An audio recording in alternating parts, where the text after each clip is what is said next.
OCFM, la radio des défis 88.6 Cotonou.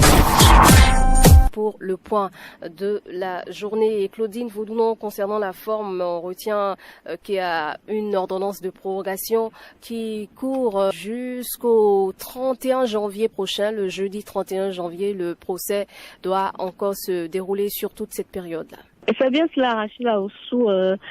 Et donc, ce sera une prorogation, une autre ordonnance de prorogation qui va couvrir jusqu'au 31 janvier 2019, comme vous venez de le dire. Alors, mais en attendant, le procès reprend lundi prochain. Aujourd'hui, on a entendu notamment le directeur financier de ICC Services.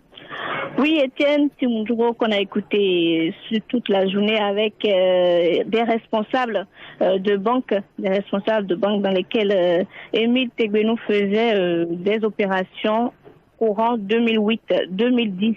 Alors, que faut-il retenir de façon sommaire sur ces 12 jours de procès à partir de la date de la prise de la première ordonnance?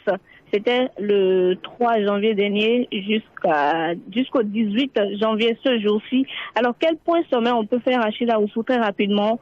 On retient que les accusés Ludovic Dourou, Clément Sounou et Étienne Timoudro ont fait leur déposition. Le rôle que chacun a eu à jouer au sein de la structure ICC Service a été dit à la Cour. Également, l'ancien agent judiciaire du Trésor, Séverin Lawson, a aussi déposé à la barre. Ce dernier a notamment livré les missions assignées au comité de suivi qu'elle a eu à diriger dans cette crise actuellement. La Cour attend toujours le rapport signé produit à la suite des travaux de ce comité, mais aussi la réalité des chiffres sur le nombre d'épargnants de ICC Service et la dette de la structure vis-à-vis de ses déposants aussi.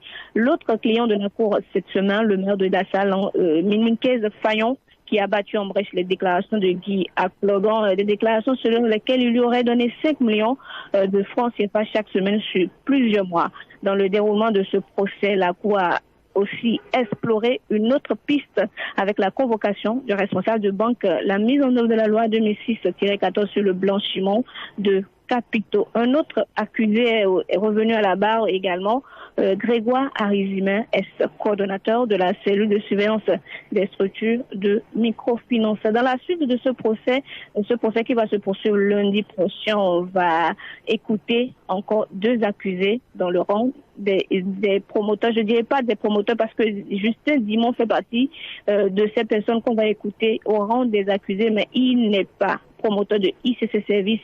Et Michel Agbonon, lui, il est chef d'agence de ICC Service. Il reste 2 accusés à écouter et une confrontation est prévue entre Séverin Lawson, l'ancien procureur Justin Benametor, et d'autres personnes, des commissaires priseurs qui ont procédé à la vente des biens et biens immeubles des promoteurs de ICC Service sont aussi attendus dans la suite de ce procès qui va se poursuivre lundi prochain. Merci à vous, Claudine. Rendez-vous lundi prochain. OCFM, la radio des défis 88.6 Cotonou.